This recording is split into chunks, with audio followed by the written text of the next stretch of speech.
Hello everyone, so welcome to my channel Miss Botanophilic. तो आज की वीडियो में जो एक इंपॉर्टेंट क्वेश्चन हम कवर करने वाले हैं, it is the difference between energy flow and nutrient cycling.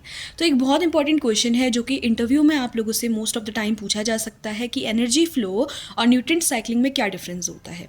तो सबसे पहले हम देख लेते हैं कि भाई जो न्यूट्रिएंट साइक्लिंग होती है इसका मतलब क्या होता है। आपको पता होगा कि इकोसिस्टम में जो होते हैं दो इंपॉर्टेंट कंपोनेंट्स होते हैं, that are biotic and abiotic component. इन दोनों कंपोनेंट्स के बीच में जो ट्रांसफर ऑफ न्यूट्रिएंट होता है उसको हम कहते हैं न्यूट्रिएंट साइक्लिंग।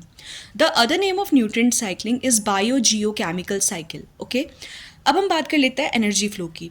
हर एक ऑर्गेनिज्म की इस पर्टिकुलर वर्ल्ड में एक पोजीशन होती है जिसको हम बोलते हैं ट्रॉफिक लेवल।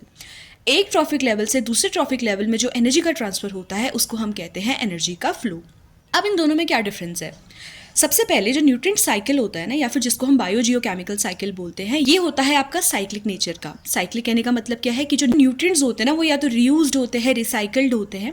वहीं पे जो आपका एनर्जी फ्लो होता है वो आपका नॉन साइक्लिक होता है, यानी कि वो यूनी डायरेक्शनल होता है। सिंगल डायरेक्शन में आपका एनर्जी का फ्लो होगा। ओके, न्यूट्रिएंट साइक्लिंग में अगर आप एक इंपॉर्टेंट चीज़ देखोगे तो कभी भी न्यूट्रिएंट का लॉस नहीं होता है, यानी कि न्यूट्रिएंट डिसिपेशन नहीं होता है। वहीं पे आपका जो एनर्जी फ्लो होता है उसमें कुछ ना कुछ अमाउंट ऑफ एनर्जी जो होती है लॉस्ट होती है, और वो जो एनर्जी लॉस्ट होती है ना वो किस फॉर्म पे होती है? वो होती है in the form of heat. That's why हम बोलते हैं कि जो 100% एनर्जी का ट्रांसफर होता है it is not efficient at all. Okay, कुछ ना कुछ अमाउंट ऑफ एनर्जी जो होती है वो लॉस्ट होती है।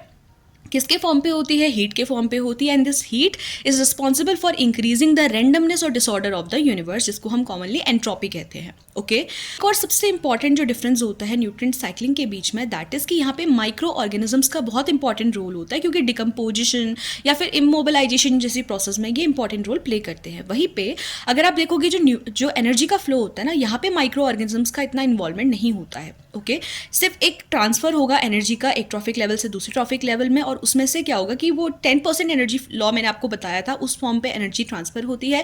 बची कुछ जो एनर्जी होती है वो हीट के फॉर्म पे लॉस हो जाती है। कुछ अगर एग्जांपल से हम समझे, देखो जो न्यूट्रिएंट साइक्लिंग होती है उसकी कुछ हमारी लोकल साइकिल होती है, कुछ ग्लोबल साइकिल होती है। जैसे नाइट्रोजन कार्बन आपकी ग्लोबल साइकिल है, वहीं पे फॉस्फोरस सल्फर जैसे जो साइकिल्स होती है वो हमारी लोकल साइकिल होती है। वहीं पे अगर हम लोग एनर्जी फ्लो के बारे में बोले तो उसके एग्जाम्पल्स होते हैं, जैसे कि हैव द एनर्जी पिरामिड्स, जिसमें जो कि 10% एनर्जी लॉ फॉलो करता है। इसके अलावा आपका फूड चेन, फूड वेब, ये सारी प्रोसेस से हमारा एनर्जी का फ्लो होता है।